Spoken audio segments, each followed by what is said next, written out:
This is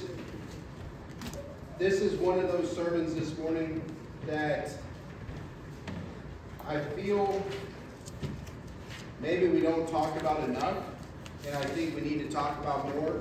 It's just an idea that Jesus is going to talk about here about handling the weeds and doing some stuff. It all comes back to, I feel like every week we realize there's this expectations versus reality. There is what we expect faith to be, and then there is what faith really is. Okay, it's a lot like marriage. There is an expectation for what you thought marriage would be, and there's what marriage really is, and it actually turns out to be a way better thing than you could have ever expected it to be. You thought it was just sunshines and rainbows and honeymoon forever, and actually it's this process of growing you and strengthening you, and it's beautiful if you let it be. And so handling these weeds, I couldn't help but think about how if we would have done this sermon a month ago, you would have saw a whole bunch of molehills that Mr. Marvin has figured out how to get rid of. Okay? Now the grass looks pretty green out there and it looks really, really good. But about a month ago, if you would have drove up to the church, those moles were really impeding on my bucket golf course. And they were doing a great job of, in places that looked like mini mountains were popping up from place to place. And it can be so easy in our lives to just look at the molehills, right? Just look at where those moles are disrupting and completely miss sight of all of the goodness that we have. Probably 95% of our ground was green and beautifully mowed. But I'll tell you what, those 20 molehills got all of my attention, and the same thing tends to happen in our faith. And so Jesus gives us this parable to help us understand how he sees weeds and weeds, how he looks at those little molehills that pop up in the church. And so would you join me? We are going to be in two separate passages.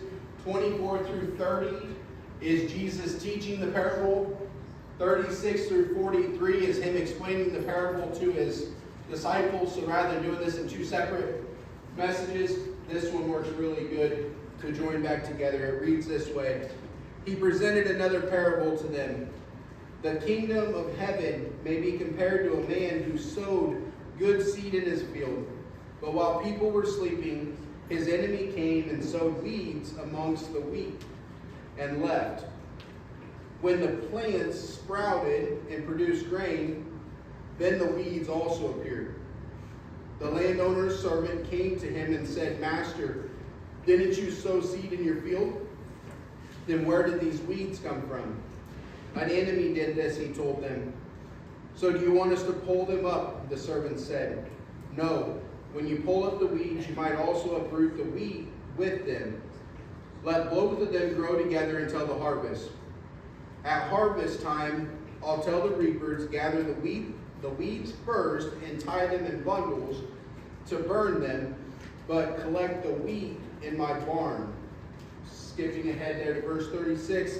Then he left the crowds and went into the house. His disciples approached him and said, Explain to us the parable of the weeds in the field. He replied, The one who sows the good seed is the Son of Man. The field is the world, and the good seed, these are the children of the kingdom. The weeds are the children of the evil one, and the enemy who sowed is the devil. The harvest is the end of the age, and the harvesters are angels. Therefore, just as weeds are gathered and burned in the fire, so it will be at the end of the age. The Son of Man will send out his angels, and they will gather from his kingdom all who caused sin and those guilty of lawlessness. They will throw them into the blazing furnace, where there will be weeping and gnashing of teeth. Then the righteous will shine like the sun in their Father's kingdom. Let anyone who has ears to hear, listen. And so we get a lot of stuff here, and it all starts with this first idea that every seed Jesus sows is good seed. Notice Jesus identifies three things when he explains this parable to his disciples. He says first that he is the sower of the seed. Everything good we have in our life is because Jesus sows it into our life. The ministry we have is because Jesus sowed a ministry into our life. The fact that we can decorate this church and make it look really kid-friendly, and we can go play water games, and I can sit under the Marvin death tank for however long that was and get literally a brain freeze because that well water was so cold. And as we were getting deeper in the well, the water, I swear, it was getting colder. Right? Everything we get to do is because Jesus sowed good seed into us, changed our lives, put us on mission, and gave us a heart to love other people for Christ. Jesus is the one who sows the seed. It says here that the field is the world. Notice he's sowing throughout the whole world. We talked about this a couple weeks ago. We sow seed everywhere we go. Everywhere we go. Jesus is not partial to saying, once you step into the church, we're going to start sowing seed there. Believe it or not, Jesus is as much in this sanctuary as he is in that foyer, as much as he is in that FLC, as much as he was out here with Mr. Isaiah, was leading us with kids' games. There is no place in this church that is any holier than any other place. That bathroom is equally as holy ground as this sanctuary is. And I know that's really hard to hear because we hold this in high regard. But everywhere Jesus is at now. It's a very clear image in the Bible that the veil is torn the moment Jesus dies. The veil is torn and God rejoins all of creation. Right? Everywhere we go is holy ground. Everywhere we go, Jesus is sowing seed, meaning he's planting godly individuals, kingdom individuals to do kingdom work. Everywhere he goes. Do not, church, ever think for a second, wow, this is a place where God is not at. Because we have some jobs where we have people who are rough around the edges, who have a testimony, and it can be like, there is no part of God in this. And yet, yeah, there is. He planted you right there to be light exactly where you're at. Because he loves that part of the world as much as he loves every other part of the world. We do not serve a God who differentiates in any way. Church, I told you guys that we're here for family night, and up here, or it was the third night, I said, I only get to do what I do because there was one lady about Miss Julianne's height who was a bulldog, and she never gave up on loving me. She never gave up on telling me that God had a future for me. You know that idea of love one another that we did during VBS? She loved me and loved me and loved me and loved me and loved me, and I was a knucklehead and a knucklehead and a knucklehead and a knucklehead. You know what she did? She loved me and loved me and loved me, and I was a knucklehead and a knucklehead. And there were even some times when her husband's like, he'll come around, but it may not be while we're around. You know, he's going to come around. The Lord has his heart. Well, guess what? One night, I came around. She sent a text, continued to love me. I showed up at her house. Her husband discipled me that night, told me that Jesus wanted to take the weight off of my shoulders, and he wanted me to give it to him because he bore it on the cross for me. I surrendered my life, and that's why I get to do what I do. Because Jesus sowed seed amongst places that it didn't look like there should have been seed. What me and my friends were doing, we were glorifying all the wrong things. And yet God sowed seed, it became good seed, and everything I get to do now is because somebody loved me enough to never give up on me. Right? And that somebody was ultimately Jesus, but then he sowed seed into another woman's life who she said, you know what, I'm not keeping this seed to myself, I'm pouring it out and pouring it into Roger too. And so the field is the world. Church, the majority of the ministry we do does not happen on Sunday morning. I will tell you, I've testified to this to a lot of you. I don't understand how important some of these things are to you guys. I had no second thought about moving the Lord's Supper table up to the second pew. I had no reservation about it. To me, it's a great box, but it's a wooden box. Okay, this pulpit, if it ever broke, because I hit it, it split in half, and we replaced it with one that was acrylic and see-through, and we were like one of those fancy David Jeremiah churches that we love so much. Wouldn't bother me for a second. Pews don't bother me, chairs don't bother me.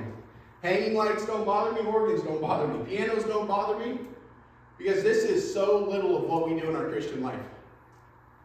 This is so little of what God's called us to do.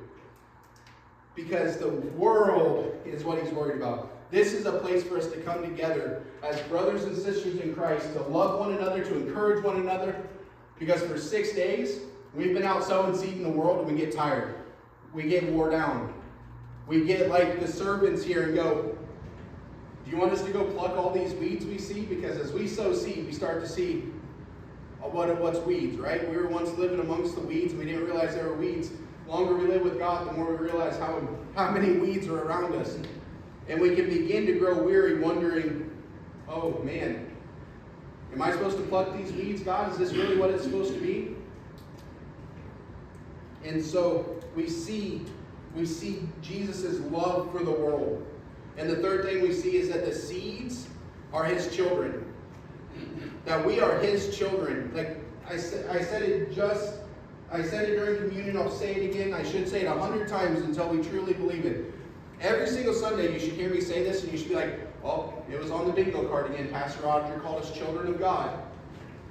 Because the way my heart moved to see little blonde-haired girl, I don't want to use names just in case someone gets on the video, because I want to be really conscious of protecting our kids. But there was a little blonde-haired girl who, when she would hit that little red box and get Mr. Marvin all wet, she would smile ear to ear.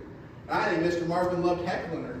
A couple times I was like, whoa, leave the Braves out of this. We're finally winning again, Mr. Marvin. But the way her face lit up and how much fun and joy she had, that's the way God looks at us every second of the day. We are his children. I felt like Tuesday night, I was like, man, you over-prepared for a devotional and you shot over every one of the kids' heads. And I simplified it the other 2 nights to just dance and sing God's word, even if a devotional didn't get said, because that's what they were resonating with. That's what was making them come alive. They were able to regurgitate the verse and do the hand motions all at the same time. I overcomplicate my faith. I overcomplicate life. I am meant to be a child of God, living with childlike faith, childlike wonder, enjoying the life that he gives me. Thanking God that I get everything that I get. And knowing that he is sowing me and putting me places where I am meant to be. And so, church, I hope every single person here today, I hope every single one of you truly believes you were made by God. You were created by God. That you are his workmanship. And that you are sown exactly where you are meant to be. That you may think you have the worst job in the world. You may think, oh, there's darkness all around me. You are exactly where you are meant to be. You are placed exactly where you're meant to be. Church, I was meant to go through what I was supposed to go through so I could get to this church. So that I could be around people who my ideas make them come alive. And their hearts to work for things like VBS make me come alive. And I had to go through a lot of hardship. I had to go through a lot of places where I didn't fit. To be able to realize the place I do fit.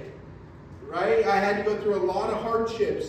God had to sow me some places and some soil had to not receive me so that I could see where it did receive me. It's the same thing in your life, church. You're not where you're meant to be on accident. You're the light that you're meant to be exactly where you're at. And church, that should give you courage. That should give you courage to go, Jesus only plants good seed. And he only plants seed where it's meant to land. So don't go, I need to be planted somewhere else. Until he replants you, stay where you're at. Do what you're meant to do. Yes, there are going to be weeds around you. Why? Because the enemy comes to sow weeds amongst the good seed. Church, there is an adversary. The devil is real.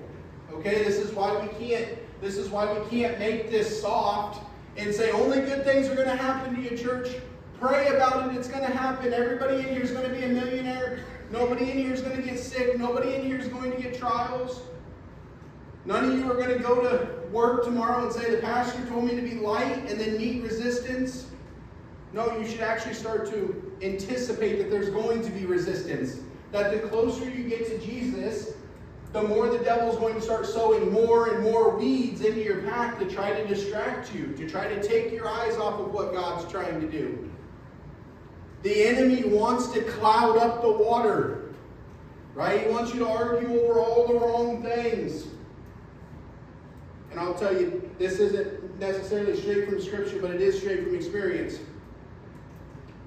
The weeds in your life are going to be those little annoying ones, right? They're going to be the little annoying ones. They're not going to be the big ones.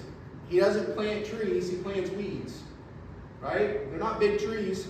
They're not rooted really in anything. They will suck the nourishment out of the good grass, but not like a tree would. They're little annoying weeds. And so, church, Jesus claims that it is obvious that this seed is not like the others either. The more you walk with God, the more you will be able to recognize what's weeds and what's good soil. What's good fruit and what's bad fruit. Church, I wish, just like I say every Sunday, I wish I could just get up here and it'd be warm and fuzzy and everybody would leave here with their little back tickled, you know, and it was just good. But then you guys would go out into your life and by Monday morning you'd question if I knew what I was talking about at all, right? Because life's hard. Life's challenging. Life's difficult. You don't have to have me preach that to you. Life teaches you it every day. Everybody in here is struggling with something. And honestly, church, the more I try to become who God created me to be, the more weeds there are. The more hardship there is. The more I question, hey, should I just take a step back? Should I just not push so hard right here? Should I simplify my life? Should I quit planting those really pretty flowers because sometimes they take more to nurture? I mean, grass is pretty easy. Flowers are kind of hard. That's why when they brought up whether or not Miss Kelsey should take care of some of the flowers or if Miss Bobby was doing a good job, I was like, I can tell you what happens to those flowers if Miss Kelsey takes them over. I hope they grow back. Flowers take a lot of delicate work.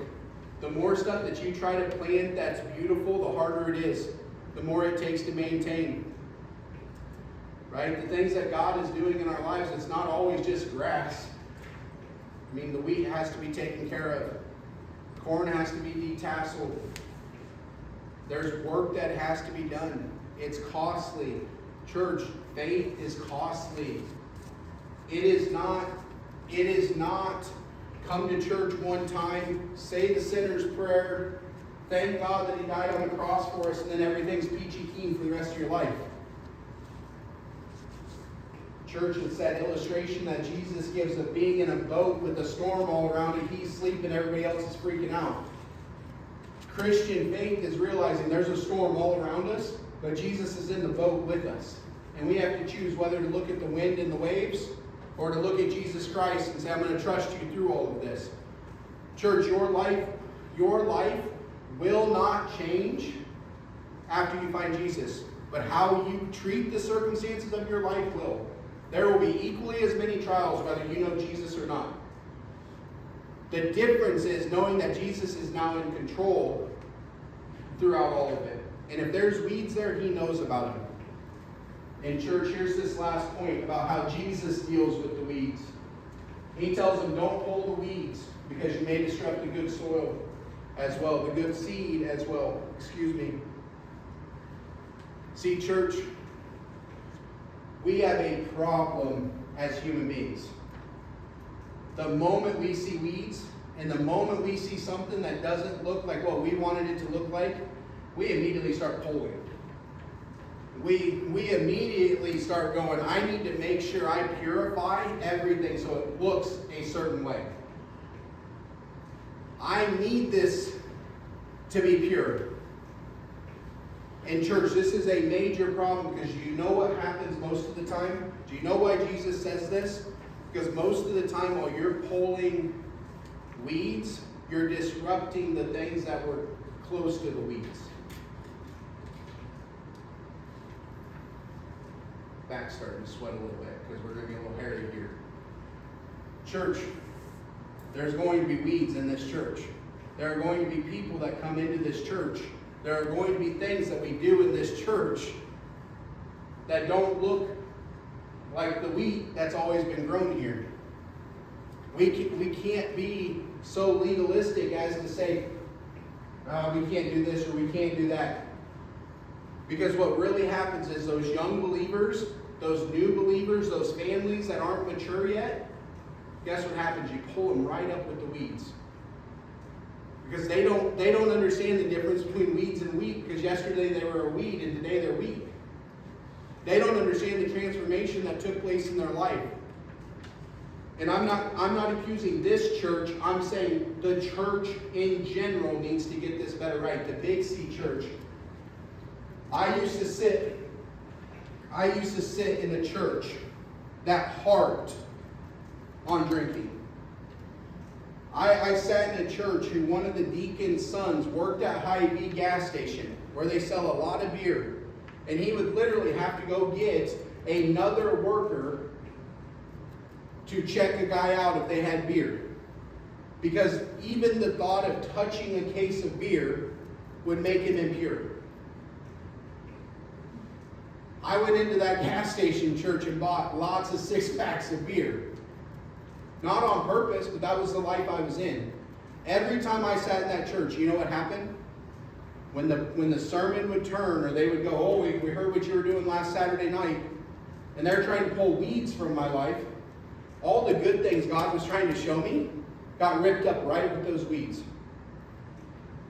Church, legalism is a killer, and all legalism is trying to pull weeds or establish boundaries that God himself did not create.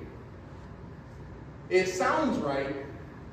It sounds right. It sounds like, my kids would never get hit by a car if we just kept Mr. Isaiah's cones up right at the top of the parking lot. If we kept them up there, my kids would never get hit by a car. But you know what? No one else makes it into the parking lot either because the cones are blocking it.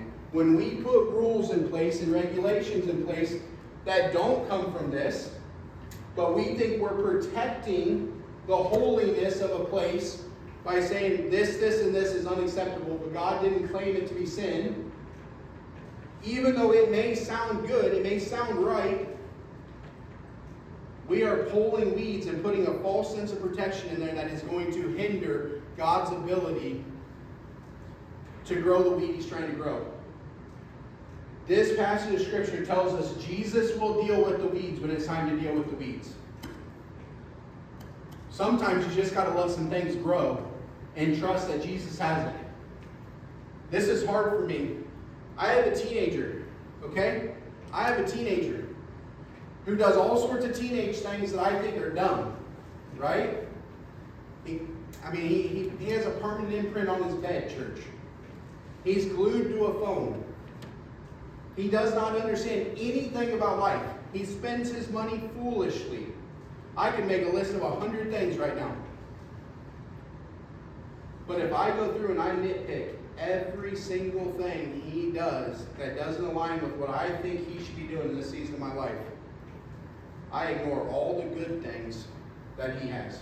And I can tell you, if you actually know my testimony and what my family has been through for 4 months, I can tell you what happens if you nitpick all the weeds. You don't even get to see the weed. It's not around. Because the weed's going to go somewhere where it doesn't get nitpicked 24/7. Jesus is going to deal with the weeds. Jesus is going to deal with all the things we don't understand. Our job is to love whatever God brings in here, come in here and love it. And trust that if God's trying to sow weed amongst it, it doesn't have to look how we want it to look. It doesn't have to make sense to us. It doesn't have to. And honestly, church, I hope it doesn't. Because I'll tell you, when I got married to Kelsey, I thought I had a picture of what our life was going to be like. And it went exactly the opposite direction. And yet, church, I'm so thankful that it did. I am so thankful for all the weeds that have been in my life that have redirected me to where I'm at today. I'm so thankful that God is in control and Roger's not in control. Because I didn't even know until 2 years ago that this church even existed. I didn't even know Ferncliff was a thing. I didn't even know there was a road right here. I had no idea about this area. I knew Wayland, I knew Washington, I knew Crawfordsville. I did not know the one thing that sat between all of them. I had no idea this place was here. Thank God knew this place was here. Thank God that He did everything He did. And there were so many weeds along the way. Church, I just went with my mom to get a tractor yesterday, and I drove through Keithsburg, Illinois. I thought there was a church that was a done deal in Keithsburg, Illinois that I was supposed to pastor at the year before I came here. Thank goodness that they said no. Church, thank goodness for that little woman who nagged me and ignored all the weeds in my life. Because I think we can all testify that God's done some weed in my life. He's changed me. He's done some things. I'm not perfect. You're not perfect. But church, you're not the weeds that are in your life. And God did not put the weeds in your life. He may let them grow, but He didn't put them there. If He wanted them gone, He'd take care of that. But each and every one of us, and probably the shortest sermon I've preached in a long time, and praise be to God. But for some of you, but I'm going to end on this point. You get to pick for the rest of your life what you value and what you make important. Do you go around looking for all the weeds and all the things that aren't exactly what you thought they were or were supposed to be? Or do you go, God's going to make wheat amongst these weeds, and someday God's going to take care of the weeds. I don't have to. My job is to love people. My job is to sow seed. My job is to be me. I don't have to worry about all the brokenness. God will take care of it when He takes care of it. I don't have to know anything. In church, there is no one in here today that your identity is the weeds that are in your life. You are a child of God, intentionally created by Him, died for, resurrected for, spirit indwelled for, because you're the good things that God has created you to be. I'm going to ask Miss Barb to come forward as we do our invitation hymn. Church,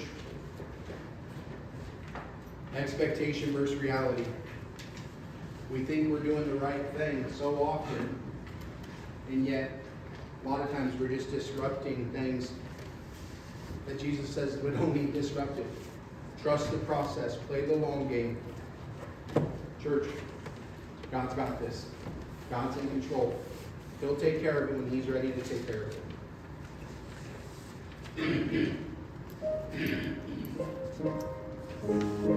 it.